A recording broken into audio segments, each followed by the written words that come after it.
जय हिंद दोस्तों। कैसे हो आप सभी। आज मैं परसेंटेज का अगला पार्ट आपके लिए लेकर आया हूं।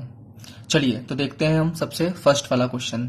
देखिए एक मजदूर एक सप्ताह में 60 घंटे काम करता है तथा 2400 रुपये प्राप्त करता है। यदि उसका प्रति घंटे वेतन 40% बढ़ता है और कार्य 16 सही 2/3% कम करता है तो उसके आय में प्रतिशत परिवर्तन ज्ञात कीजिए। तो मैं आपको पहले ही बता चुका हूं, मैं फिर से यहाँ पर एक बार और रिपीट करता हूं कि जब कभी भी वह आपसे कंपेरेटिव वैल्यू पूछे, देखिए रियल मतलब जो आंसर होता है वो दो प्रकार से आता है। एक तो रियल आंसर होता है और एक कंपेरेटिव आंसर होता है। रियल आंसर मतलब ये कि उसने आपसे एग्जैक्ट वो डिजिट पूछी है, और कंपेरेटिव मतलब उसने आपसे किसी से कंपेयर करके पूछा है। तो जो वो परसेंटेज हम फाइंड आउट करते हैं, ये जो परसेंटेज फाइंड आउट होता है ये कंपेरेटिव होता है। तो जब कभी भी आपसे कंपेरेटिव वैल्यू पूछते हैं तो आपको रियल नंबर की आवश्यकता नहीं होती है। आप विदाउट रियल नंबर भी क्या कर सकते हो, उसको सॉल्व कर सकते हो, ठीक है। बट यहाँ पर आपका फायदा कंपेरेटिव में है। यहाँ मैं आपको ये चीज सिखाऊंगा कि देखिए कैसे हम परसेंटेज को फ्रैक्शन में चेंज करने के बाद उस फ्रैक्शन से इस क्वेश्चन को विद इन अ सेकेंड करते हैं, ठीक है। तो चलिए हम यहाँ पर देखते हैं। देखिए यहाँ पर उसका जो वेतन है वो 40% बढ़ रहा है। तो यहाँ पर हमने लिखा वेतन 40% बढ़ रहा है। तो 40% कितना होता है, तो मुझे पता है 20% होता है 1/5। 40% 2/5 होगा, ठीक है। इसका मतलब पहले वह 5 रुपए प्रति घंटे, यहां देखो जैसा उसने देकर रखा है मैं वैसा ही लिख रहा हूं। उसने यहाँ प्रति घंटे बोला है तो यहाँ पर मैंने प्रति घंटे में लिखा है। तो इसका मतलब पहले वह 5 रुपए प्रति घंटे काम करता था और अब क्या कर रहा है, वो 40% बढ़ा रहा है ना। तो 5 का 40% कितना हुआ, 2 हुआ। तो अब वह 7 रुपए प्रति घंटे काम करेगा। इजी है। अब देखिए उसने अपना कार्य 16 से ही 2/3% कम कर दिया है। तो हमें पता है 16 से ही 2/3% 1/6 होता है। इसका मतलब क्या है कि पहले वह काम करता था 6 घंटे, ठीक है।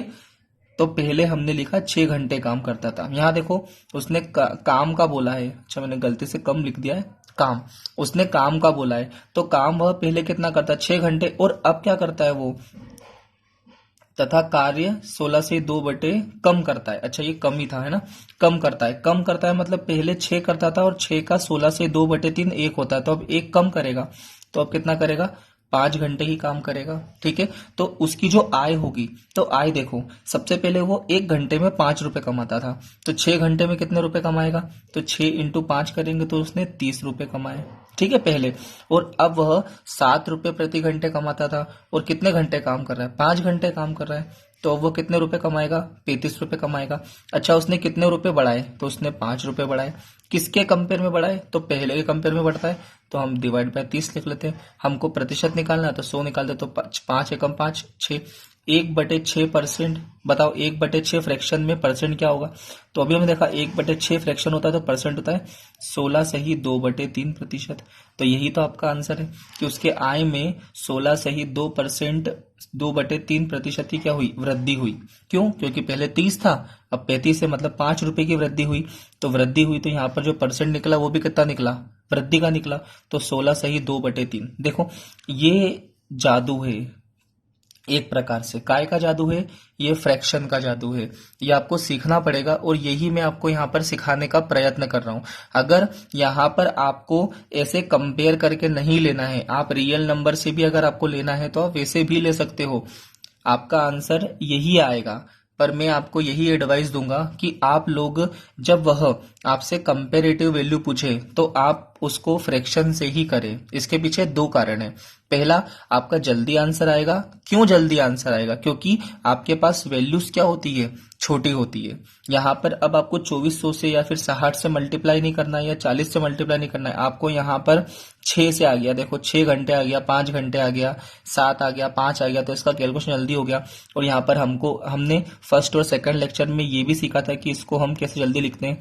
इसको ऐसे कैसे लिखते हैं। तो ये चीजें धीरे धीरे जो व्यक्ति मेरे इस सारे वीडियो को देखते चल रहा है तो इजीली उसका आंसर भी आ रहा होगा। ठीक है, चलिए हम चलते हैं अगले क्वेश्चन पे। चलिए दोस्तों, क्वेश्चन नंबर सेकंड। सबसे पहले इस क्वेश्चन को आप लोग पढ़िए, वीडियो को पॉज करिए और उसके बाद आप करने की कोशिश करिएगा। फिर उसके बाद आप मेरा सॉल्यूशन देखना। ठीक है, इस क्वेश्चन को मैं आपको दो तरीके से बताऊंगा। पहला तरीका जो कि हर बच्चा क्या करेगा, उस तरीके को अप्लाई करेगा, और दूसरा तरीका जो मैं आपको सिखाना चाह रहा हूं मैं आपको वो बताऊंगा। तो आपको दोनों चीजों को बहुत ध्यान से देखना है, ताकि इन फ्यूचर में अगर ये वाला क्वेश्चन आता है या इसी टाइप का दूसरा क्वेश्चन आता है वैल्यूज चेंज करके, तो आप इसको विद इन अ सेकेंड कैसे सोल्व करोगे, ये चीजें आपको सीखना है। ठीक है, तो चलिए हम देखते हैं। एक परिवार 25 किलो चावल और 9 किलो गेहूं की खपत करने में 350 रुपए खर्च करता है। इसका मतलब वह 25 रुपए किलो चावल लेकर 25 किलो चावल लेकर आता है और 9 किलो गेहूं लेकर आता है, और ये दोनों मिलकर उसे कितने रुपए में पड़ते हैं, 350 रुपए में पड़ते हैं। चावल का मूल्य गेहूं के मूल्य का 20% है। गेहूं के मूल्य का 20% है। यदि गेहूं का मूल्य 20% बढ़ाया जाए और चावल की खपत में, देखिए प्राइस में नहीं बोला है उसने, खपत बोला है, मतलब 25 किलो चावल वो पहले खपत करता था, तो अब वह कितने परसेंट की कमी करे खपत में। यदि उसका नया खर्च पूर्ववत रहे, मतलब पहले जो उसका खर्च था 350 था और अभी भी खर्च कितना है, 350 है, और चावल का मूल्य भी कितना है, कांस्टेंट है, मतलब वैसा का वैसा है। तो इस क्वेश्चन को अब देखो हम कैसे करते हैं। तो देखिए, सबसे पहला जो मैं आपको इसको समझाना चाह रहा हूं, सबसे पहले वो चीज देखिएगा आप, है ना। तो देखिए, अब मैं अगर यहां पर लिखता हूं कि यार हमने चावल कितने लिए, 25 किलो लिए, और गेहूं कितने लिए, 9 किलो लिए। ठीक है, अब यहां मेरी बात समझना। अब उसने ये बोला है कि चावल का मूल्य गेहूं के मूल्य का 20% है। तो देखो, गेहूं का 20% चावल है, तो 20% को मैं लिख सकता हूं 1/5। हाँ कि ना। इसका मतलब जिसका बोलता है वो नीचे वाला होता है। इसका मतलब गेहूं यदि 5 रुपए प्रति किलो है तो चावल कितने रुपए होगा, 1 रुपए प्रति किलो होगा। बट एग्जैक्टली क्या गेहूं 5 रुपए किलो और चावल 1 रुपए किलो है क्या, नहीं। तो हम इसको एज अ रेशो में ले लेते हैं। ये मैं रुपए हटा देता हूं, मतलब सटीक संख्या नहीं होती रेशो में कभी भी। तो सटीक संख्या को करने के लिए हमको एक्स कॉमन डिजिट होता है, एक्स, इससे मल्टीप्लाई करना रहता है। तो अब यहां से इसका मूल्य आ चुका है। ठीक है, इन दोनों का मूल्य आ चुका है कि जो चावल है वो x रुपए प्रति किलो है और गेहूं है वो 5x रुपए प्रति किलो है। ये 1 और 5 कैसे आया, ये इस 20% से आया। ठीक है, तो अब देखिए, चावल का मूल्य x रुपए है और वो 25 किलो चावल ले रहा है, तो बताइए कितने रुपए के चावल होंगे। तो अपन बोलेंगे 25x के चावल है। 1 किलो गेहूं 5x के है, तो 9 किलो गेहूं कितने होंगे, तो 9 पंजे 45x के। अच्छा देखो, 25x के चावल ले रहा है और 45x के गेहूं ले रहा है, तो ये दोनों मिलाकर तो वो कितने के ले रहा है, 350 के। तो मैंने दोनों मिलाकर 350 कर दिया। 25 और 45 70, कैंसिल करो 5, तो x की वैल्यू कितनी आ गई, 5। अब ये x की वैल्यू मैं यहां पुट कर दूं, तो यहां से अब एग्जैक्टली मेरे को चावल का मूल्य मिल गया कि चावल क्या रुपए किलो है, 5 रुपए, और गेहूं क्या रुपए किलो है, तो 25 रुपए। ठीक है, मतलब गेहूं का मूल्य 25 रुपए पर केजी है और चावल का मूल्य 5 रुपए पर केजी है। अब आगे पढ़ते हैं। गेहूं का मूल्य 20% बढ़ाया जाए, तो पहले 25 रुपए था, तो 25 का 20% 1/5 होगा, 5 चौक 20, मतलब कितने रुपए बढ़ा रहे हैं, 4 रुपए बढ़ा रहे हैं। ठीक है, फिर से देखो, सॉरी ये 20 नहीं 25 है ना, तो ये 25 होगा, मतलब 5 रुपए। फिर देखो, गेहूं का मूल्य 20% बढ़ाया जाए, तो गेहूं का मूल्य अगर मैं 20% बढ़ाऊंगा तो पहले मूल्य 25 रुपए था, 20% बढ़ाया तो 1/5 अपने को निकालना पड़ेगा। 20% मतलब 1/5 होता है, तो 25 मतलब 5 रुपए और बढ़ा रहे। इसका मतलब जो नया भाव होगा गेहूं का वो कितना होगा, तो वो होगा 30 रुपए नया भाव। अब देखो उसने क्या बोला है, उसने ये बोला है कि जो चावल का मूल्य है वो कांस्टेंट है, मतलब पहले भी चावल 5 रुपए के थे और अभी भी चावल 5 रुपए के हैं, ठीक है। और दूसरा उसने क्या बोला है कि वो चावल में जो चावल की खपत है उसमें कमी कर रहा है। उसने ये नहीं बोला है कि गेहूं की खपत में कमी कर रहा है, ठीक है। और दूसरा उसने ये बोला है कि खर्च भी उसका क्या पूर्ववत है, मतलब नया खर्च भी 350 ही होगा। तो देखिए नया मूल्य गेहूं का 30 रुपए है, तो 30 रुपए पर केजी है और वो 9 केजी गेहूं तो पहले भी लेता था और अभी भी लेता है। तो 9 या 27 मतलब 270 रुपए के गेहूं तो उसने ले लिए हैं। माइनस कर दो मैं टोटल में से 0, 15 में से 7 गए तो 8, मतलब 80 रुपए उसके पास और बचे हैं। और उसने ये भी बोला है कि चावल का मूल्य कांस्टेंट है, मतलब पहले भी 5 रुपए था अभी भी 5 रुपए है। तो जब 1 किलो चावल 5 रुपए के आते हैं और उसके पास 80 रुपए है तो वो कितने किलो चावल ले लेगा।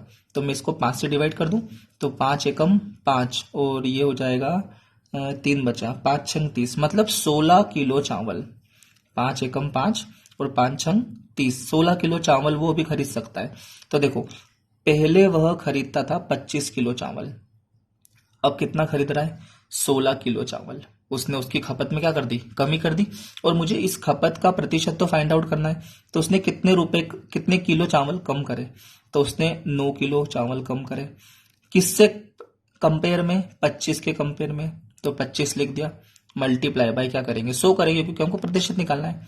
25 चौक 100 और 9 चौक 36, मतलब 36% की वो क्या करेगा, कमी करेगा काय में, खपत में, ठीक है। ये तो हुआ बिल्कुल बेसिक वाला जो कि सारे बच्चे करेंगे। पर मैं आपको बता रहा हूं कि अब देखो फ्रैक्शन का जादू क्या होता है, हम कैसे फ्रैक्शन से इजीली इस क्वेश्चन को विद इन अ सेकेंड में करते हैं। अगर ये बेसिक वाला समझ में नहीं आया है तो वीडियो को वापस से देखना, मैंने बहुत धीरे धीरे समझाया है इसको, ठीक है। चलिए अब मैं आपको प्रतिशत का बताता हूं कि प्रतिशत में कैसे हम फ्रैक्शन से इसको सॉल्व करते हैं। उसके पहले आपको एक कंसेप्ट समझना पड़ेगा, तो वो कंसेप्ट समझाने के लिए मैं एक एग्जांपल ले रहा हूं। देखिए आपके पास 100 रुपए हैं, इस 100 रुपए में आपने दो चीजें खरीदी। मान लो आपने खरीदा पेन और आपने एक खरीद लिया मार्कर, ठीक है। पेन ये जो मैं यूज कर रहा हूं, मार्कर जो व्हाइट बोर्ड पे यूज करते हैं, ठीक है। आपको दो चीजें खरीदना है, इसका भाव भी 1 रुपए प्रति पेन है और इसका भाव भी 1 रुपए प्रति मार्कर है, ठीक है। अब देखिए मेरी बात समझिए बहुत ध्यान से, अगर आपने 35 पेन खरीद लिए हैं और आपके पास 100 रुपए निश्चित है, न घटना है ना बढ़ना है, आपने 35 पेन खरीद लिए, तो आप कितने मार्कर खरीद सकते हो, तो आप 65 मार्कर खरीद सकते हो। क्यों, क्योंकि 1 रुपए प्रति पेन है तो 35 पेन 35 रुपए के हो गए, 1 रुपए प्रति मार्कर है तो 65 मार्कर 65 रुपए के हो गए, 35 और 65 मिला के 100 हो गए, ठीक है। अब मेरी बात समझिए, यहीं पे अगर आपने 5 पेन और खरीद लिए, मेरी बात बहुत ध्यान समझना, तो 5 रुपए आप इसमें से प्लस कर दोगे तो अब कितने हो गए आपके पास, 40 पेन हो गए। मतलब अगर आपने 5 रुपए यहां पर प्लस करा है, 5 पेन 5 रुपए के, ठीक है। अब मैं इसको रुपए से बोलूंगा, 5 रुपए अगर आपने यहां पर प्लस करा है और अगर मुझे अपना जो पहले का जो भी रुपए थे वो कांस्टेंट रखने हैं, तो मुझे स्वाभाविक सी बात है इसमें से 5 रुपए माइनस करना पड़ेगा, तभी जाके तो इन दोनों का सम वापिस से कितना आएगा, 100 रुपए आएगा, ठीक है। तो अब अगर आपको ये वाला कंसेप्ट समझ में आ गया है तो जो मैं समझाने वाला हूं वो आपको बहुत बहुत बहुत इजी तरीके से समझ में आएगा, ठीक है। बस आपको दो चीज सीखना है कि यदि हम किसी में कमी करते हैं तो किसी में हमको बढ़ाना पड़ेगा, तब जाके हमारा जो खर्च रहेगा वो पूर्ववत रहेगा, ठीक है। तो देखिए अब इसको हम कैसे करेंगे, बहुत इजी है। वापिस से मैं यहाँ पर लिख रहा हूं, यहां पर हमने फिर से चावल लिखा है और यहां पर हमने गेहूं लिखा है, ठीक है। चावल है आपका 25 केजी और गेहूं है आपका 9 केजी। अब देखिए यहां से उसने बोला है कि गेहूं का कितने प्रतिशत है? 20% है। तो जैसे ही मैंने 20% को देखा तो 20% 1/5 होता है। और जिसके बाद में बोला जाता है, जैसे मान लो गेहूं के मूल्य का, तो गेहूं का मूल्य कितना है? 5 रुपए। तो यहां से मैंने गेहूं का मूल्य 5 रुपए निकाला है, तो चावल का मूल्य ऊपर वाला, क्योंकि इसका 20% है तो 1 रुपए चावल का मूल्य हो गया। ठीक है, अब मेरी बात समझना बहुत ध्यान से। देखो, 5 रुपए गेहूं का मूल्य हो गया प्रति किलो और चावल का 1 रुपए हो गया। ठीक है, अब मेरी बात समझना बहुत ध्यान से। उसने क्या बोला है आपसे क्वेश्चन में कि हमने गेहूं का मूल्य 20% बढ़ा दिया। तो पहले गेहूं का मूल्य क्या था? 5 रुपए था। अब 5 रुपए का 20% 1/5 होता है, तो ये से कैंसिल हुआ, मतलब हमने 1 रुपए और बढ़ा दिया। मतलब 1 किलो गेहूं पे हम 1 रुपए और ज्यादा देंगे। तो जब हम 1 रुपए और ज्यादा देंगे तो हम कितने किलो गेहूं खरीद रहे हैं? 9 किलो गेहूं खरीद रहे हैं। तो जब 1 रुपए ज्यादा दे रहे हैं 1 किलो पे, तो बताओ 9 रुपए पे कितने रुपए ज्यादा देंगे? तो आप लोग बोलोगे 9 रुपए पे हमने 9 रुपए ज्यादा दिए। 9 किलो पे 1 किलो पे 1 रुपए, तो 9 किलो पे 9 रुपए हमने ज्यादा दिए। यहां समझना, यहां 5 रुपए अगर हमने ज्यादा दिए थे तो हमको दूसरे वाले पे 5 रुपए कम करना पड़े थे। तो यहां पर भी तो वही का वही होगा। अगर मैंने गेहूं में 9 रुपए ज्यादा दे दिए हैं तो चावल में मेरे को 9 रुपए कम करना पड़ेंगे। ठीक है, अब जो 9 रुपए कम होंगे तो कितने किलो होंगे? तो देखो, अब चावल का भाव क्या था? 1 रुपए था। तो अगर मेरे को 9 रुपए कम करने हैं तो कितने किलो चावल कम हो जाएंगे? तो मैं 1 किलो, जो भी रुपए, जितने भी रुपए के आते थे उससे मैं इसको डिवाइड कर दूं, तो कितने किलो चावल कम हुए? 9 केजी चावल कम हुए। ठीक है, समझना मेरी बात को। 9 केजी चावल कम हुए।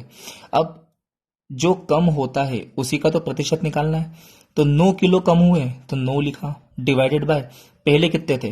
25 थे, 25 लिखा, मल्टीप्लाई बाय 100। ये 4 गया, 9 चौक 36। ये आपका आंसर आ गया। 36% की कमी हुई।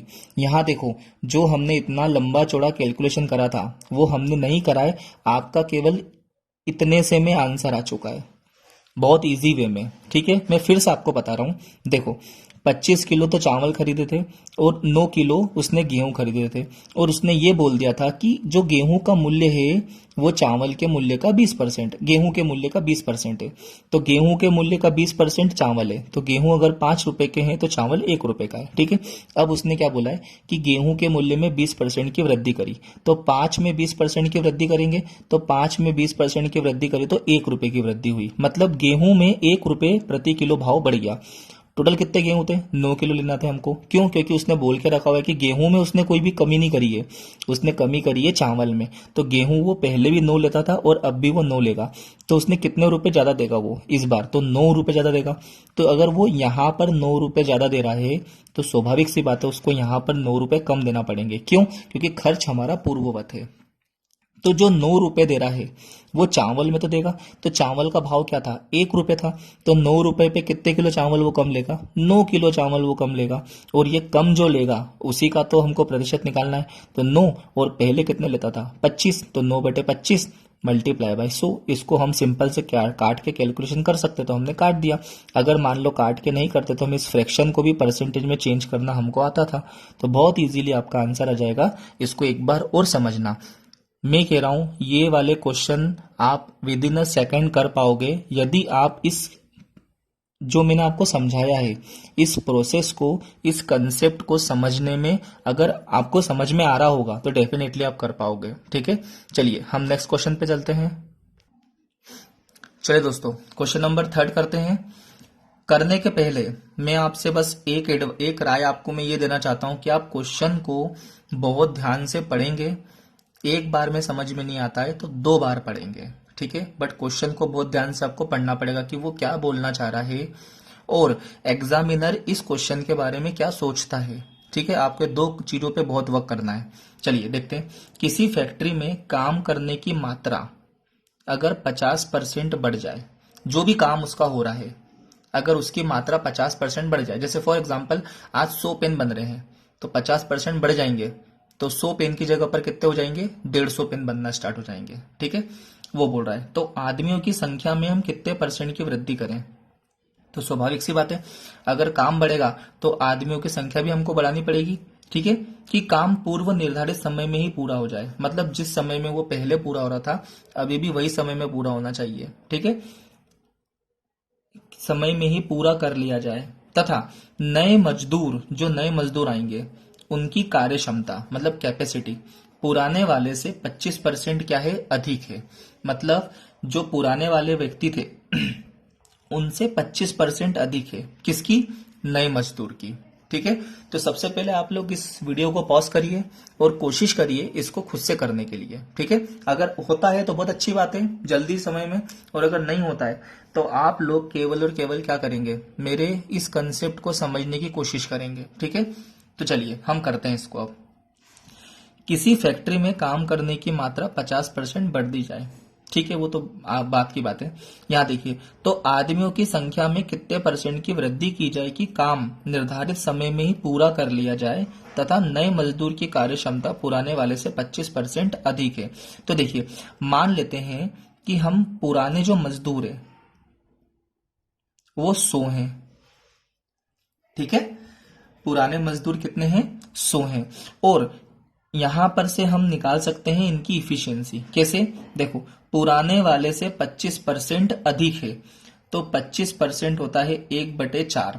इसका मतलब उसने पुराने वाले से कंपेयर करा है तो पुराने वाले 4 काम करेगा। ठीक है, तो जैसे ही अगर पुराने वाले मजदूर ने 4 काम करा तो जो नया मजदूर होगा वो इसका 25% और ज्यादा काम करेगा, तो एक और बढ़ जाएगा, तो नया मजदूर 5 काम करेगा। एग्जाम्पल ले लेते हैं, पेन, एक मजदूर अगर 4 पेन बनाता है तो जो नया मजदूर रहेगा वो कितने पेन बनाएगा, 5 पेन बनाएगा। ठीक है, तो हम मान लेते हैं कि कितने मजदूर थे, पहले 100 मजदूर थे और एक मजदूर 4 पेन बनाता है, तो कुल कितने पेन बनते हैं, 400 पेन बनते हैं। ठीक है, ये पुराना मजदूर हो गया और ये एक मजदूर की इफिशियंसी हो गई। ठीक है, ये कैपेसिटी हो गई। मैं फिर से बता रहा हूं, ये चीज आपको मन में करना है, ये केवल मैं आपको समझाने के लिए लिख रहा हूं। ठीक है, तो देखिए, अब मैं बात करता हूं कि यहां देखिए बहुत ध्यान से, 400 पेन का उत्पादन हो रहा है और अब उसने बोला है कि काम की मात्रा 50% और बढ़ जाए, तो 400 का 50% कितना हो जाएगा, 200 पेन और बनेंगे। बहुत ध्यान समझना, 200 पेन और बनेंगे। और ये 200 पेन है ये कौन बनाएगा, ये नए मजदूर बनाएंगे। क्यों, क्योंकि यहां समझिए, उसने बोला है नए मजदूर की जो कार्य क्षमता है पुराने वाले से 25% अधिक है। इसका मतलब उसने नए वाले की बात करी है, पर पुराने वाले तो वैसा का वैसे ही काम करेंगे ना उस ड्यूरेशन में। वो पहले भी 4 बनाते थे और अब भी कितना बनाएंगे, 4 बनाएंगे। कौन, ये 100 मजदूर जो रहेंगे। हमको तो जो सॉरी, जो आने वाले मजदूर हैं हमको तो उनका निकालना नहीं, कितने परसेंट आने वाले मजदूर रहेंगे। तो देखिए बहुत इजी है, समझने की कोशिश करिएगा। अब देखिए, एक मजदूर कितना कमाता है, मतलब कितना पेन बनाता है, वो 5 पेन बनाता है नया वाला। उसको बनाने कितने, 200 पेन है। तो 200 को अगर मैं 5 से डिवाइड कर दूं तो हमारे पास मजदूर आ जाएंगे। तो 200 को हमने करा तो 5 चौक 20 और 0, मतलब 40 नए मजदूर आए हैं। ठीक है, 40 नए मजदूर आए हैं। अब मुझे पता है कि 40 मतलब ये जो 100 हमने माना था ये तो प्रतिशत तो होता है, तो 40 मजदूर आ रहे हैं 100 पे, तो कितने प्रतिशत हुआ है, 40% हुआ है। देखो, ये आपका इतने से में हो गया, ना आपको ये लिखना है ना ये लिखना है ना ये लिखना है, सीधे आपका आंसर आ गया। केवल आपको क्वेश्चन समझ में आना चाहिए। आप क्वेश्चन की लैंग्वेज को अगर समझने लग गए तो आपका question with in a second होगा, और पर्टिकुलर इस फॉर्म से जो फ्रैक्शन फॉर्म है उससे आपका आंसर बहुत जल्दी आएगा जब वो आपसे कंपेरेटिव पूछता है। जैसे उसने यहाँ यही पूछा है कि कितने प्रतिशत की वृद्धि की जाए आदमियों में, तो आदमी पहले 100 थे और कितने बढ़े, 40 बढ़े। तो 40 बढ़े, 100 थे पहले, तो मैं आपको ये तो बताया कि जब भी 100 से अपन कंपेयर करते हैं तो जो ऊपर ऊपर रहता है या जितने बढ़ते हैं वही तो आपका प्रतिशत रहता है। ऐसे भी निकाल सकते हो, ऐसे भी निकाल सकते हो। अब बहुत सारे बच्चों के मन में कंफ्यूजन आ रहा होगा कि हम 100 ही क्यों माने, तो आप 1 से लेकर इन्फिनिटी तक कुछ भी मान सकते हो। फॉर एग्जाम्पल मैं यहाँ पर 20 मान लेता हूं, तो 20 मजदूर हैं, एक मजदूर 4 बना रहा है, तो कितने पेन बन रहे हैं, 80 पेन बन रहे हैं। 50% की वृद्धि हुई तो इसमें 50% की वृद्धि हुई, मतलब कितने हो गए, 40 पेन बनेंगे। ये 40 पेन कौन बनाएगा, नए मजदूर बनाएंगे, और नए मजदूर कितने बना रहे हैं, 5 5 बना रहे हैं, तो 5 से डिवाइड कर दो 8 बार में, मतलब नए मजदूर कितने हो गए, 8 हो गए। कितने बढ़े, 8 बढ़े। किसके कंपेयर में बढ़े, पहले वाले के। तो पहले कितने थे, 20 थे, गुणा 100 कर दिया, इससे ये कैंसिल हो गया, ये हो गया 4, 4 × 4 करेंगे फिर से भी कितना आएगा, 40% आएगा। 20 की जगह पे 50 मान लो तो भी आंसर वही आएगा। आप जो मान सकते हो आंसर वही आएगा। बस आपको क्या करना है, क्वेश्चन को समझने की कैपेबिलिटी अपने अंदर लेकर आना है। अगर आप ये लाने में सक्षम हो गए तो यकीन मानिए आपके आंसर बहुत जल्दी आने लगेंगे। आज मैंने केवल 3 क्वेश्चन ही लिए हैं। क्यों, क्योंकि समय ज़्यादा हो चुका है, मेरे को समझाने में टाइम लगता है। मेरा ये मानना है कि कम पढ़ो और अच्छा पढ़ो। ठीक है, तो अब मैं अगले लेक्चर में आपसे मिलता हूँ। तब तक के लिए धन्यवाद।